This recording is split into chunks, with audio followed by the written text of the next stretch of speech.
It's a Friday, the 4th of July, 2025. Good evening, and thank you so much for joining us on Newsplus. My name is Francisca Mcheche, and here are your top stories tonight.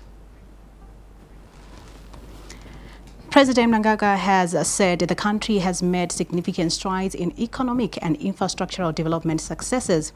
Successes, he said, are drawn from sacrifices made by the country's heroes and heroines, who are the source of inspiration for the party and the nation. Stay tuned for a detailed report on his address at the 25th session of the National Consultative Assembly. There has been a development to the $4 million United States dollar heist at a bank in Bulawayo last year. 2 men were arrested and appeared in court today in connection with the robbery, but the matter took an interesting twist later in the day. Andile Chuma will be joining us live with the details. Another story to expect here on Newsplus is that of City of Harare officials who appeared before the Human Rights Commission over alleged human rights violations relating to poor service delivery. And in sport, action in the Kasalaga Premier Soccer League continues this weekend with a number of fixtures lined for Saturday and Sunday. We shall preview some of those matches in our Look at Sports news this evening. And now in news in great detail, President Mnangagwa has said the country has made significant strides in economic and infrastructural development, among other key areas. Addressing the 25th session of the National Consultative Assembly at the party headquarters in Harare this Friday, the president also said the successes registered thus far are drawn from sacrifices made by the country's heroes and heroines, who are the source of inspiration for the party and the nation. Our correspondent, Stajiswe Gwaza, has the details. Under the Second Republic, Zimbabwe has made significant strides in several cross-cutting sectors through the implementation of key pillars highlighted in the National Development Strategy 1. Among the priorities is economic development, which remains key on the government's agenda. President Mnangagwa says he is impressed with the current progress of government initiatives that have been established to improve livelihoods across the country. To date, we have rolled out the Presidential Youth, War Veterans and Vendors Empowerment Schemes, among others. These initiatives are seeing high impact results, including improving the incomes and livelihoods of several of our people. There is increased economic activity in the countryside, driven by our rural industrialization projects and expanding mining sector. The president also spoke about the successful tobacco selling season, which has seen the crop raking in over $1 billion. Now, he wants to see value addition coming into play. Government is putting in place measures to ensure the value addition of all our crops, such as tobacco. We need to add value to benefit our farmers. Our people should get the best possible prices for all our local Zimbabwean products.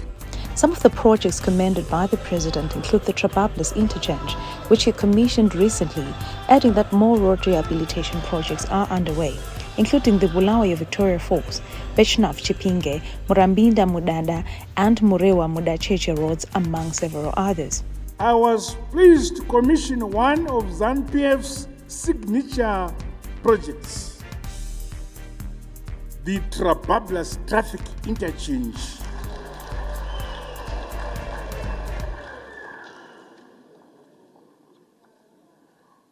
Trabablas interchange ukapusa unoswera uchitenderera,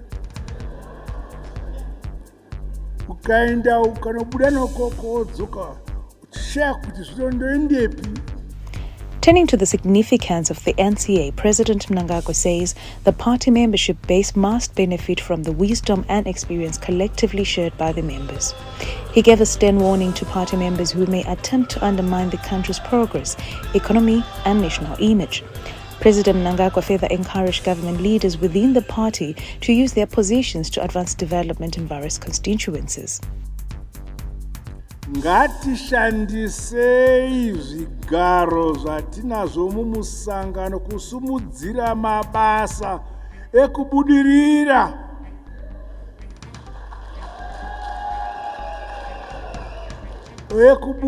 kumaruwa kwatinobva, kwete kushandisa zvigaro izvi kudzvanyirira vamwe.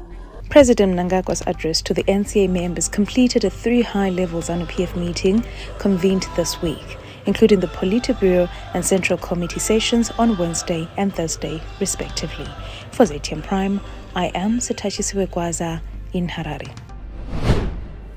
Meanwhile, President Mnangagwa has extended his deepest condolences to the family of Dr. Sidney Zikuzo Gata, Executive Chairman of ZESA Holdings, following his untimely passing after a short illness. The President reflected on Dr. Gata's legacy in the energy sector, which was marked by significant contributions, including the expansion of the Wange Power Station and the development of the national and regional power control system. The President praised Dr. Gata's dedication to Zimbabwe's energy infrastructure, noting his work on the urban and rural electrification master plan. Dr. Gata's international impact was also acknowledged, particularly his roles with the World Energy Council and African Development Bank. President Mnangagwa offered words of comfort to Dr. Gata's wife, Deputy Minister of Primary and Secondary Education, Angeline Gata, and their children, assuring them that Dr. Gata's legacy will live on. Earlier today, the outgoing Spanish ambassador to Zimbabwe, Her Excellency Natividad Isabel Pena Bonilla, has paid a farewell courtesy call on President Emmerson Mnangagwa at State House. The two sides reflected on the growing cooperation between Zimbabwe and Spain, particularly in tourism, agriculture, and renewable energy. Zimbabwe and Spain have enjoyed diplomatic ties over the years. During a 3-year tenure, Ambassador Bonilla has overseen the strengthening of these relations with tangible progress in trade, investment, and cultural exchange. It's a wonderful country full of beautiful people. It's been very good. It's always very good, very direct, very warm. And we have agreed that there is always room to improve, to do things together, but we are starting from a very consolidated and strong base. Spain's cooperation with Zimbabwe spans multiple sectors. Spain, a global tourism powerhouse, is keen to help Zimbabwe unlock its vast tourism potential. Renewable energy is another area where Spanish companies are exploring opportunities, with several solar projects already underway. Beyond trade and investment, cultural and educational exchanges have helped strengthen ties between the two nations, promoting deeper people-to-people connections. We have gone forward these 3 years of my tenure, and we have opened space for new developments. So we are very happy of what we have done and what can be done. As Ambassador Bonilla concludes a tour of duty, both countries look forward to build on the solid foundation laid over the years, with growing optimism for stronger ties and deeper cooperation in the years to come. There has been an interesting development in the case of the two men who were arrested in connection with the $4 million United States at the EcoBank branch in Bulawayo. The two men were arrested on 2 July in connection with the robbery, which took place on 3 October 2024. Newsplus gathers that one of the men has since been released, while the other is now being charged with money laundering. Andile Chuma joins us live from Bulawayo with the latest on the matter. Two suspects who are allegedly linked to the $4 million United States heist that occurred last year at EcoBank in October were set to appear in court following their arrest on Tuesday. So we spent the whole day there waiting, observing them moving up and down the 5 floors of the building and going from one office to the next. However, we got the shock of our lives when it turned out that the robbery charges were dropped against the two gentlemen, and a money laundering charge was preferred. We do not know how exactly the state arrived at that particular charge, but the other interesting thing is that one of the other accused persons, I think his name was Tawazani Zulu, was the money laundering charges were also dropped from him, and only one Sibonginkosi Sibanda appeared in court today, now charged with the money laundering. However, the defense lawyer in his bail hearing said that his client did not have any previous convictions and hoped for his client to get bail. We're going to get a ruling for bail on Monday afternoon. That's what Magistrate Matthew Mtora said.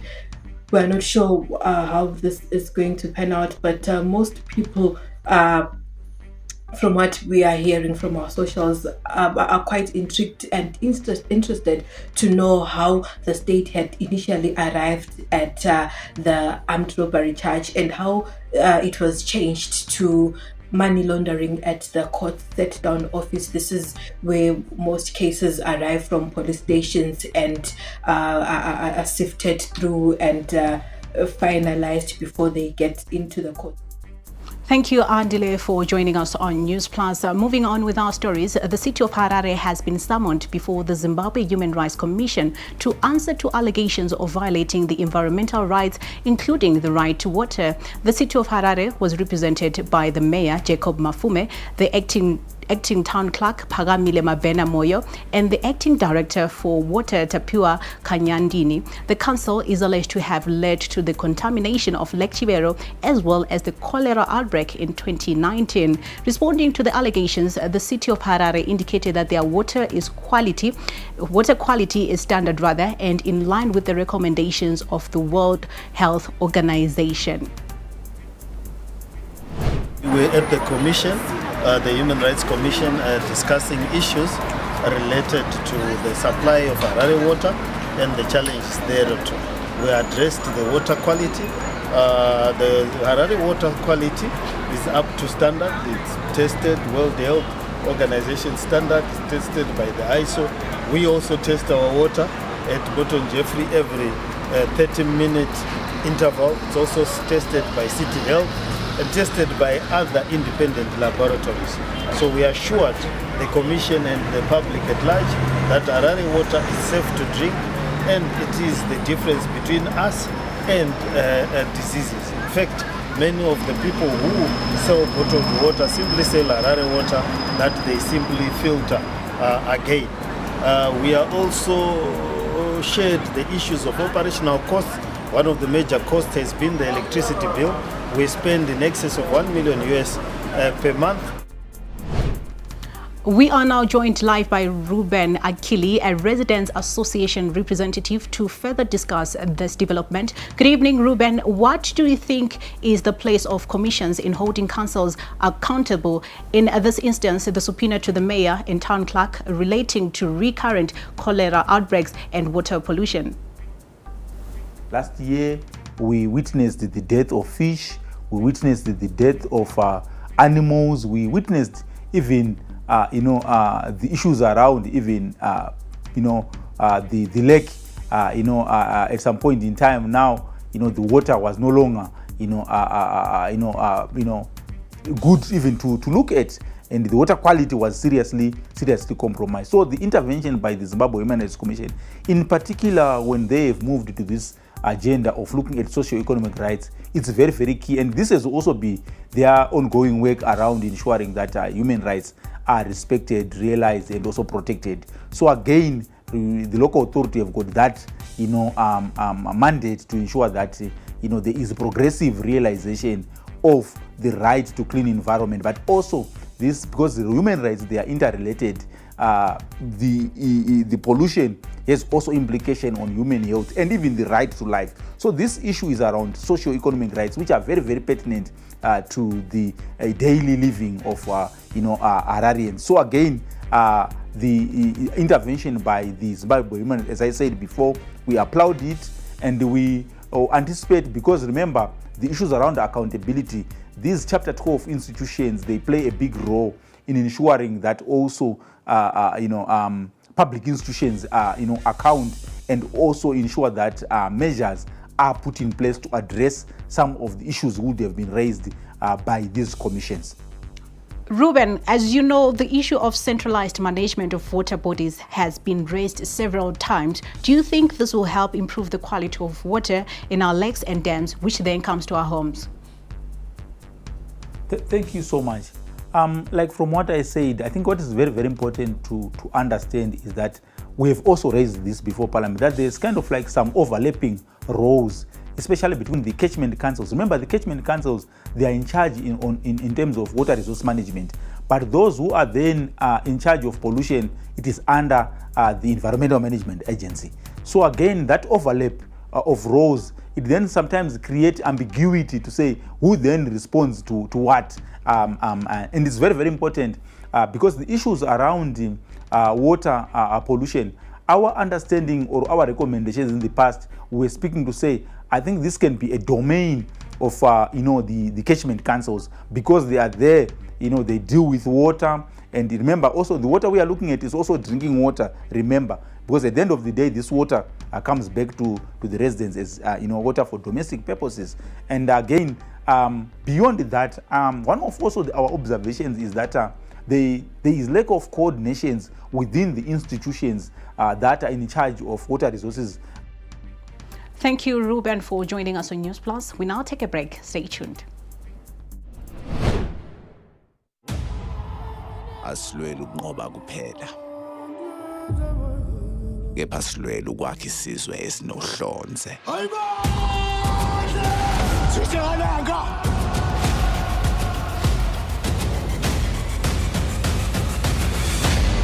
Sekunjalo.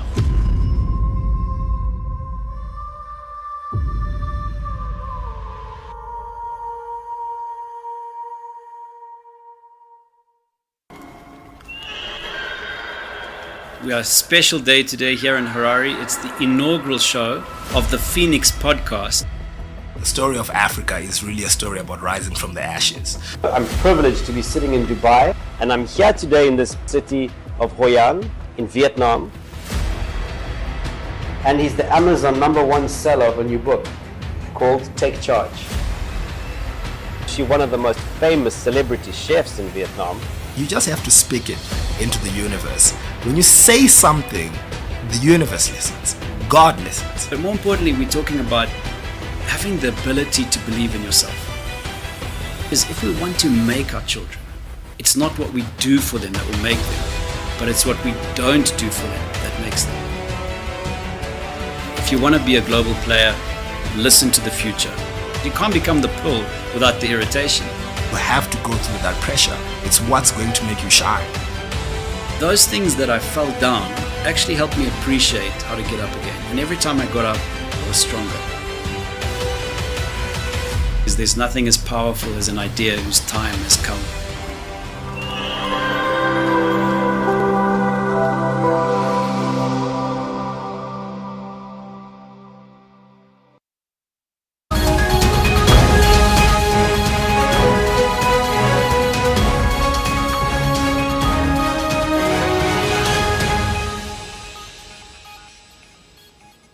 Welcome back, and thank you for staying with us on Newsplus. 6 new judges have been sworn into Zimbabwe's Labour Court bench, bringing the total number of sitting judges to 14. The Judicial Service Commission says the appointments are part of the efforts to enhance access to justice and reduce case backlogs. Faith Nyaude was at the Constitutional Court in Harare and filed this report. The scales of justice tip forward. I will uphold and protect the Constitution. Today, 6 new judges take their place on the Labour Court bench, bringing the total number of sitting Labour Court judges to 14.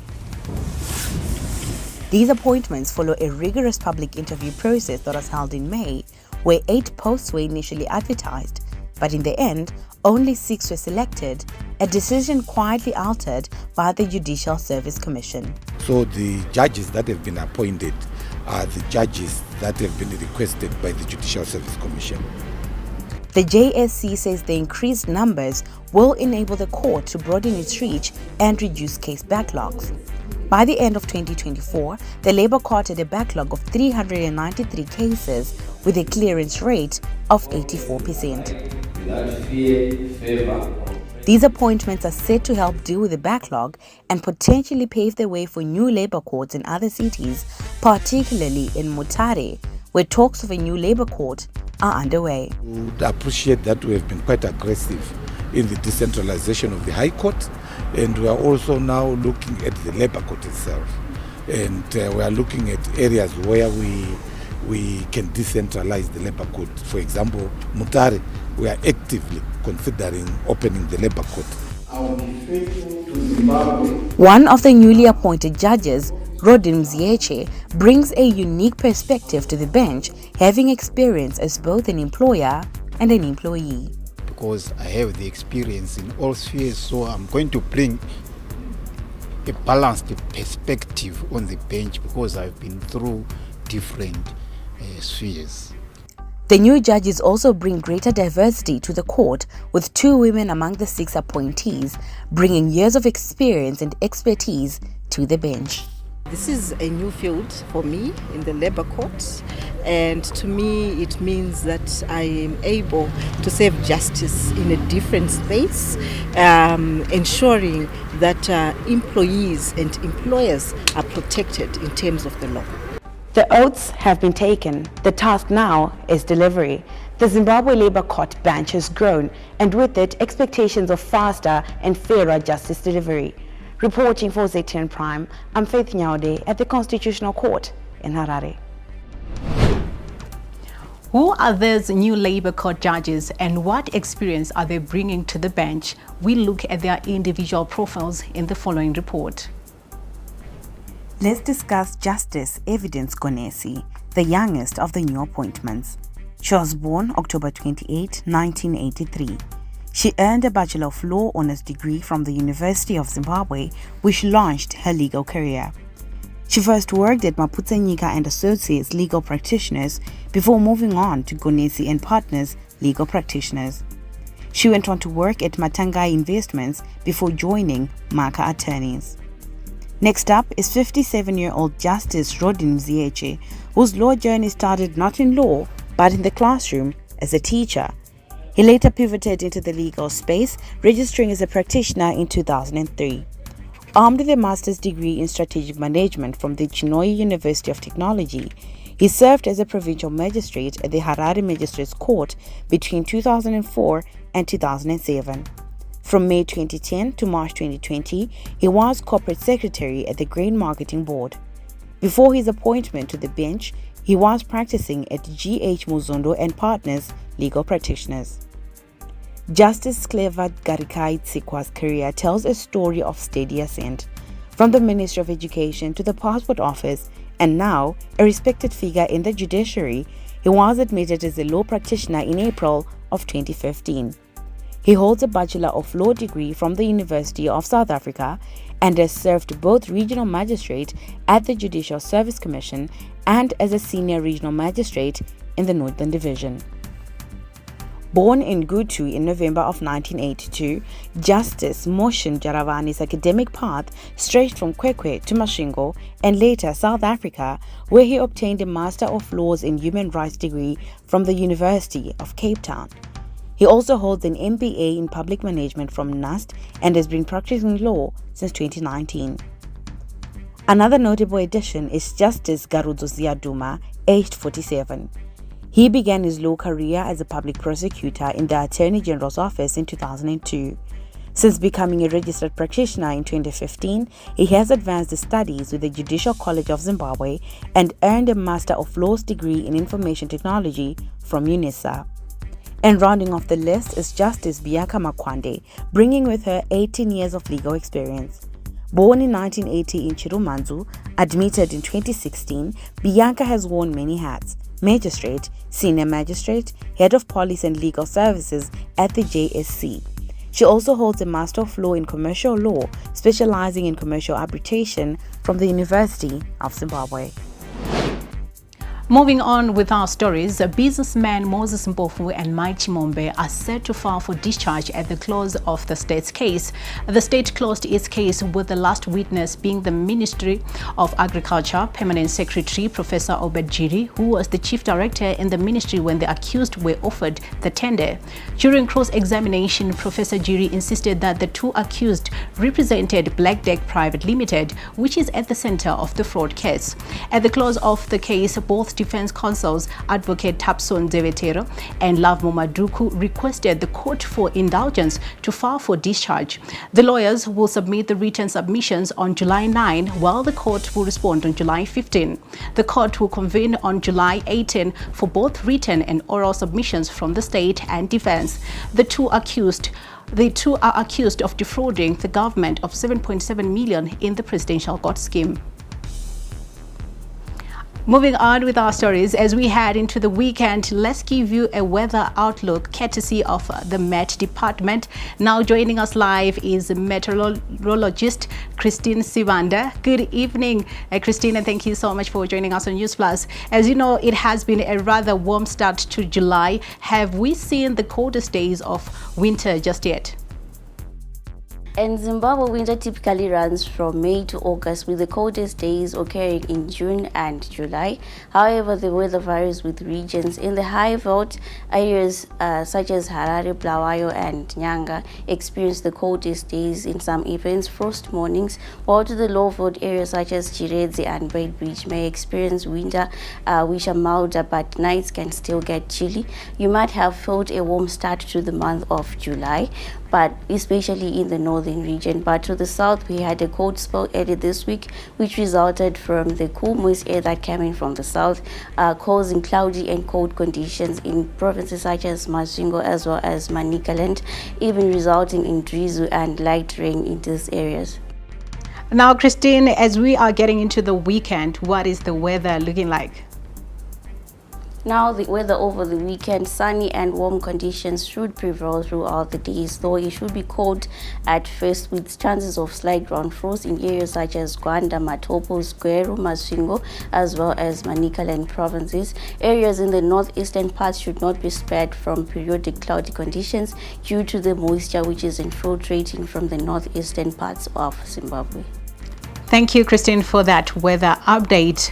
Officials from the Zimbabwe Electoral Commission have signed integrity pledges reaffirming their commitment to combating corruption and promoting transparency and accountability. The signing of the pledges aimed at strengthening ethical conduct within the electoral system, particularly among election officials and stakeholders. A pledge to uphold the truth. I acknowledge the responsibility to a commitment to transparency. The Zimbabwe Electoral Commission has stepped up its effort in promoting high standards and accountability in the electoral processes by signing integrity pledges. Speaking at the signing ceremony, Zimbabwe Anti-Corruption Commission Chairperson Michael Reza indicated the importance of the pledge in fostering a culture of honesty. The pledges being signed today are a binding moral and professional contract between ZEC leadership and the people of Zimbabwe to reject corrupt practices in all electoral processes, from voter registration, voting process, counting and announcement of results, prevent conflicts in decision-making, protect whistleblowers who report electoral malpractices, and apply electoral laws without fear or favor. Reza says Zimbabwe has made commendable strides in strengthening its anti-corruption framework. While we celebrate this important step today, we must recognize that the fight against corruption in electoral processes requires a whole of society approach. I therefore call upon political parties to uphold ethical campaign practices and resist the temptation to smear each other.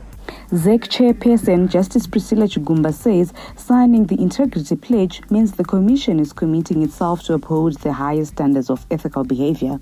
This pledge is not merely a formality, it embodies our resolve to act with integrity and fairness, to ensure that every election is conducted in a manner that reflects the will of Zimbabweans.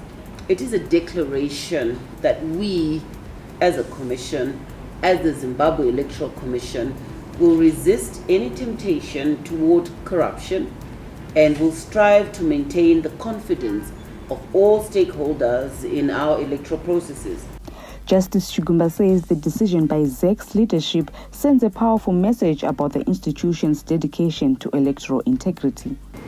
Let us embrace this moment with a shared determination to uphold the values enshrined in our integrity pledge. Together, we can build a stronger electoral system that reflects the aspirations of our people and strengthens the foundations of our democracy. Through the signing of integrity pledges, individuals commit to upholding honesty, impartiality, and zero tolerance to corruption. At the same time, integrity committees will be established at various levels within the Zimbabwe Electoral Commission to monitor adherence to these pledges and promote internal accountability. For ZTN Prime, I am Talent Gore in Harare. Newsplus will be back with more stories. Stay tuned.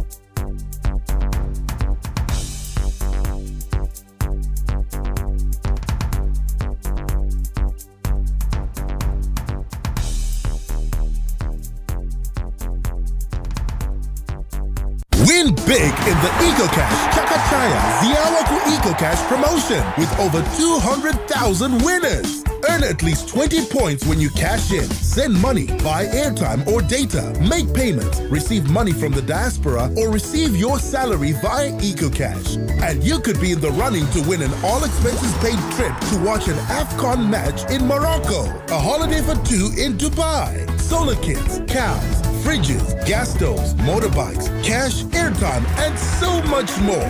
It's simple. Simply transact, earn points, and win in the Chakachaya Ziawaku EcoCash promotion. Dial *151# or use the EcoCash app now. EcoCash. Live life the EcoCash way.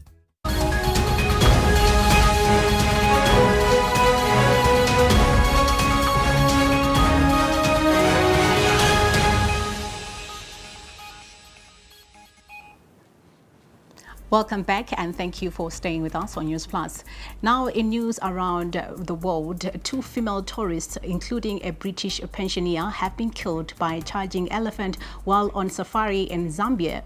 The BBC said Eston Janet Tyler, 68 from the UK, and 67-year-old Alison Jean Tyler from New Zealand were attacked by a female elephant that was with a calf at the South Luangwa National Park. The 2 tourists were trampled to death by the nesting elephant after efforts by the tour guides to stop it by firing shots failed. Both women died at the scene. The British Foreign Office said it is supporting the family of British women who died in Zambia and is liaising with local authorities. The Democratic Republic of Congo's Foreign Minister Teresa Kaikwamba Wagner denied that the recent U.S.-mediated deal with Rwanda was about economics or trade and insisted it was purely a political and security accord aimed at ending hostilities and ensuring the full withdrawal of foreign troops from the eastern DRC. Ce processus se poursuivra dans les semaines à venir avec un sommet de haut niveau prévu entre le président Félix-Antoine Tshisekedi Tshilombo et son homologue Paul Kagame, toujours sous l'égide de la médiation américaine et prévue à Washington DC. Je tiens à être clair avant de me pencher sur l'accord même et ses différents chapitres et articles. Cet accord n'est ni un traité économique entre la République démocratique du Congo et les États-Unis, ni un accord commercial bilatéral entre la RDC et le Rwanda. Il s'agit tout d'abord d'un accord politique et sécuritaire centré sur des engagements concrets. La cessation des hostilités, le retrait des troupes étrangères, la fin du soutien aux groupes armés, qu'il s'agisse du M23 ou d'autres, la neutralisation des menaces résiduelles et le retour durable de la paix dans l'est de notre pays. China has called on the United States to work together with it to promote the sound, stable and sustainable development of bilateral economic and trade relations. Foreign Ministry spokesperson Mao Ning said at a regular press briefing in Beijing when asked to comment on the upcoming increased tariffs to be leveled by the US on a number of countries. 具体问题呢，建议你向中方的主管部门了解。作为原则，我们希望美方能够同中方相向而行，以实际行动维护和落实好两国元首通话的重要共识，共同推动中美经贸关系健康稳定、可持续发展。 A heatwave gripping Spain has sent temperatures above 40 degrees Celsius in many places, forcing tourists to flee popular destinations during the peak season. In Madrid, the capital of Spain, the temperature exceeded 35 degrees Celsius on Thursday. The community of Madrid has issued an orange alert for high temperatures. At the city's iconic plaza, mayor-sparse crowds sought cooling places under sunshades and around sprinklers, while shops swapped out typical souvenirs for folding fans, now the hottest item.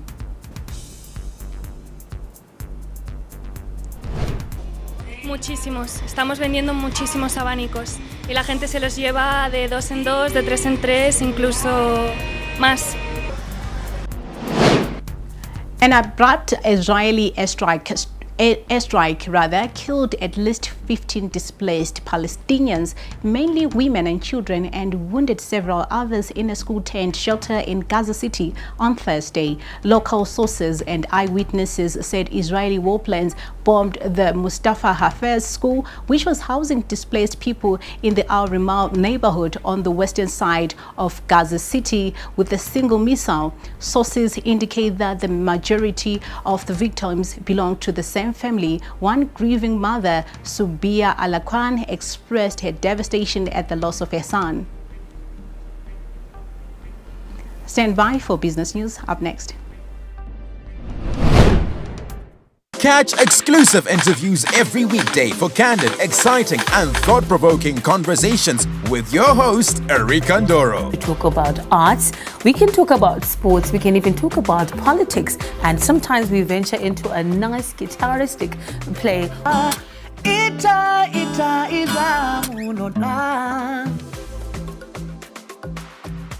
The one story where you can't get out of your head.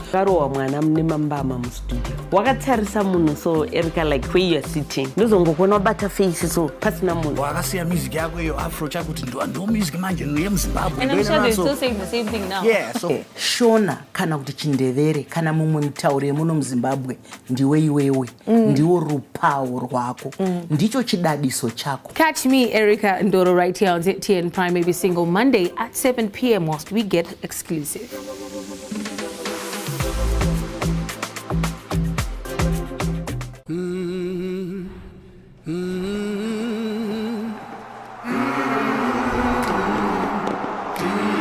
Crowd goes absolutely emphatic.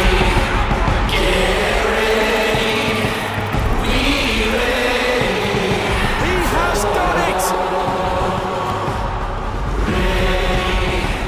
Get ready for more on Supersport, the only place to watch all the FIFA Club World Cup.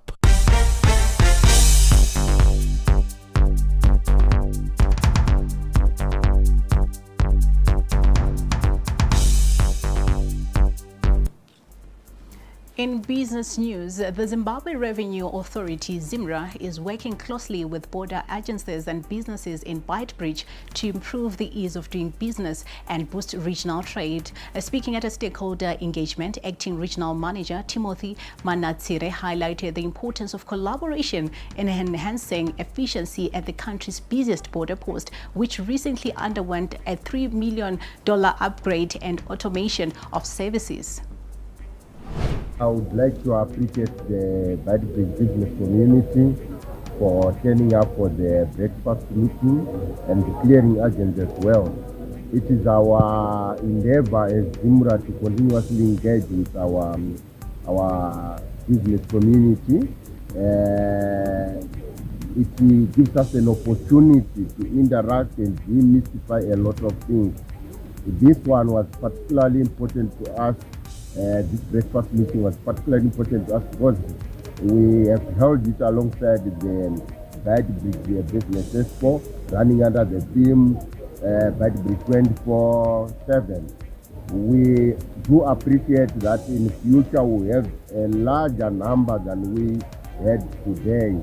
And the engagement, I think the interest and the skill that I realized during the discussions and presentations is such that Beitbridge is ready for compliance, and we would like to encourage our clientele throughout the nation, Beitbridge and all over, to increase on their revenue compliance.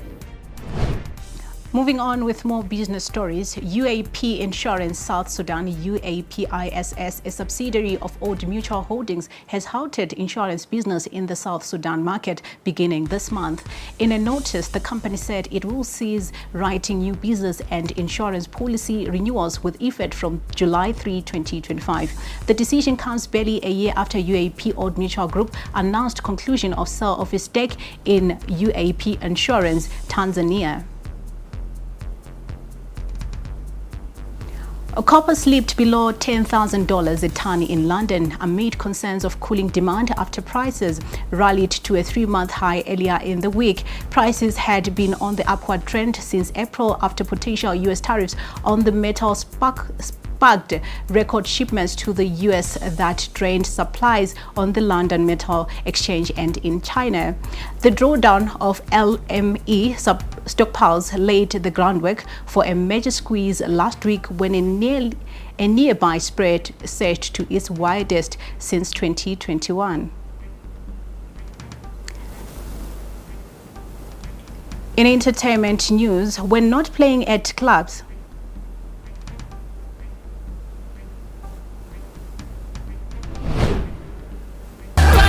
in a world where music transcends boundaries, where rhythm and melody unite the hearts of people, comes a show that celebrates the power of music like never before. Get ready to dive into a sonic journey that will leave you mesmerized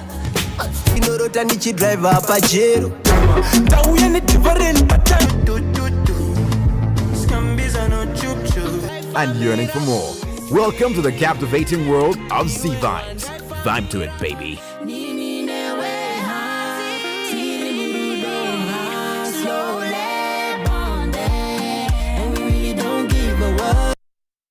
Didn't graduate? I guess I blew it. You couldn't advise him anything. He would just look at you and say, so who do you think you are? We were just like really spoiled. And then they just give me the receipt and I'd pay. That guy walks in one day and then he says that he wants to make a movie. He was blowing the money. There was just like this habit that he had where as soon as he got money, it was gone. I just didn't have the skills or the experience. This money, I could see it disappear so fast.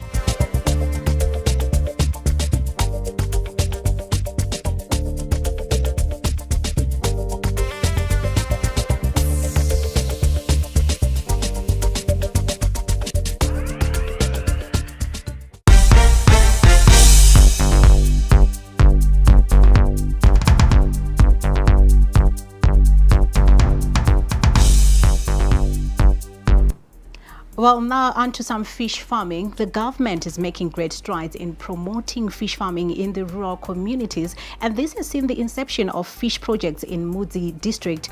The aim is to ensure food security, create jobs and generate income for farmers. Our correspondent Mashudi Mambo was recently in Mudzi. Mudzi district in climatic region 5 is too dry for serious agricultural activities, and this has seen a number of farmers taking up projects like fish farming. The farmers expressed their excitement over the project, indicating that it will go a long way in promoting sustainability. tosene zora nhasi ratakwanisa kuti tiite fish harvesting yedu panapa ndafara chose because ndaona kuti size yefish neutano hwadzo shows impress me saka ndoda kutenda chinhu ichocho because ndaona kuti even nzava dzatotengwa ndakwanisa kutengesa at $10 per kg. The farmers described fish farming as a sustainable project with lucrative outcomes, indicating that they will invest in grouping other villagers to ensure the overall development of the community.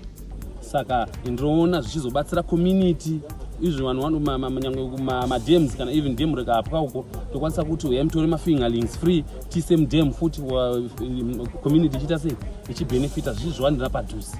Saka ndo project yandiri kunyanya kutarisa ndotarisa the whole entire community district in province national up to the standard yekutogona kutozopedza takutoita ma-exports.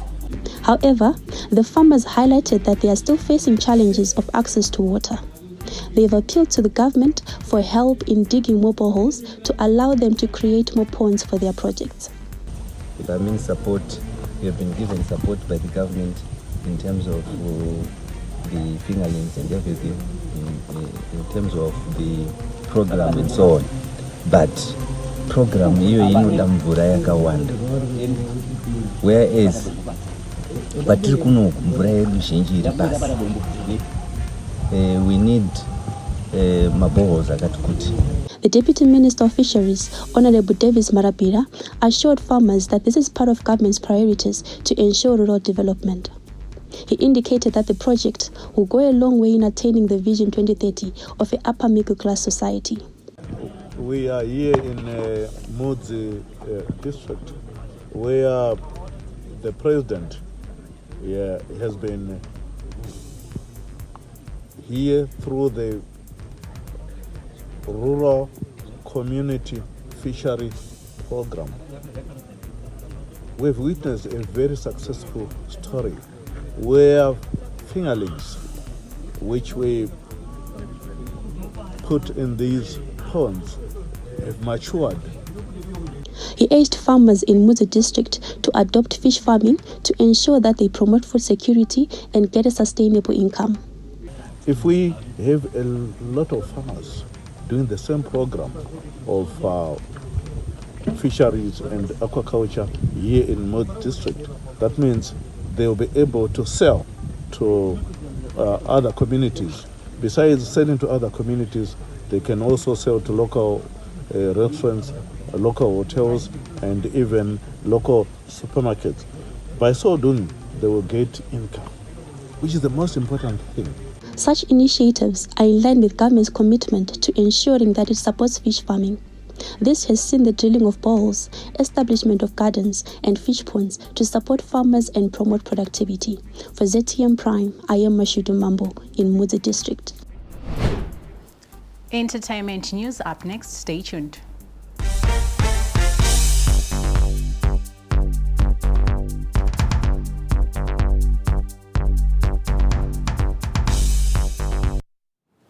When not playing at clubs, festivals, weddings and corporate events, Bulawayo's much celebrated musical band Fusion have found a new home through launching a pets donation initiative.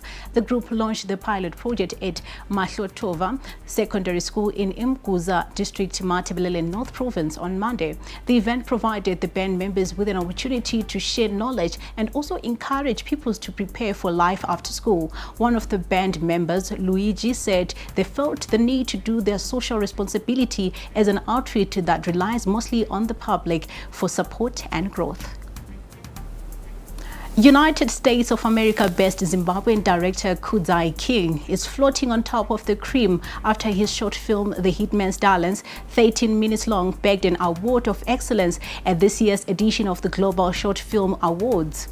The awards honor exceptional short films from around the world happen concurrently with the Cannes Film Festival.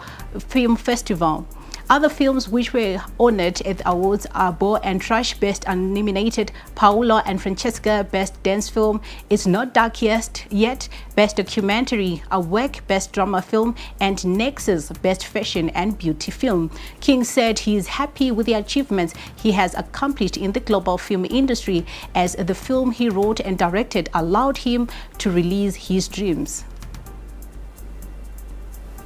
Zimbabwe's premier urban culture festival, Shoko Festival, is gearing up to its 5th edition this September. The event will celebrate a decade and a half of promoting artistic freedom and urban culture. Shoko Festival coordinator Vera Chiso said the project continues its call for peace and positive transformation in the community through arts and culture. This September, the festival will bring together artists and creators from across the country and beyond for a showcase of music, art and self-expression.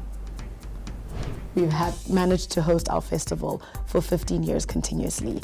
So because of that, we were just looking at the legacy and how far Zimbabwean hip-hop and Zimbabwean urban culture has gotten over the years. When the festival started, when we first started going to Chitungwiza, we literally had like a tiny tent with maybe around 100 people attending our Peace in the Hood concert. But last year we had over 20,000 people. So that really just shows the growth of urban culture, of hip-hop in Zimbabwe. Vera also shared some of the artists who are going to headline the event. Our headliner for comedy night is King Kandoro. He filled up Celebration Center last year, so we're really excited to bring him back for his first event in Zimbabwe. So it's kind of like his homecoming for 2025, so we're really excited for that. And for Peace in the Hood, we're really excited to have Baga coming back. We had him 2 years ago, and we're really happy to see how much he's grown over the years. Stand by for sports news up next. They call me Racer X, or in this case, Racer J. All right. Put your seatbelt on.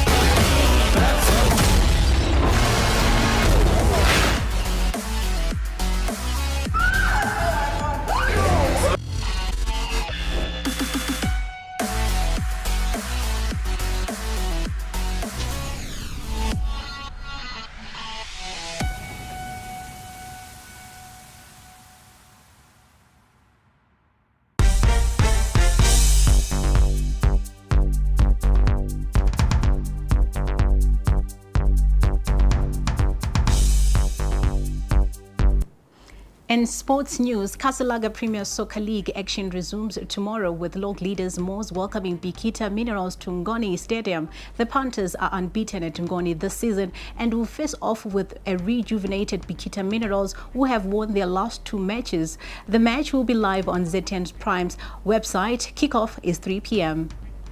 Second placed Simba Bora are at home to ZPC Kariba at Wadzanai Stadium in Shamva. Simba go into the match missing key players Ishanesu Mauchi, William Tole and Carlos Mavurume, who are also suspended. The match will be live on ZTM Prime. Kickoff is 3 p.m. In Saturday's other matches, Ngezi Platinum Stars are away to Green Fuel, Chicken Inn play Yada and Dynamos face off with Herentals. Meanwhile, Dynamo's head coach Saul Chaminuka is a relieved man after the FIFA ban that was hanging over the side's head over unpaid dues to their former players had been settled, allowing the club to add to their arsenal as they look to move out of the relegation zone. We get more in the following report. Dynamos have received a huge boost as they get a chance to bring in new additions to the side during the mid-season transfer window. Head coach Socha Minuka is delighted his side will now be able to bring in new faces that will give them the much needed depth. I think it is going to help build a ground that has confidence with prospective players, wanting to joining us because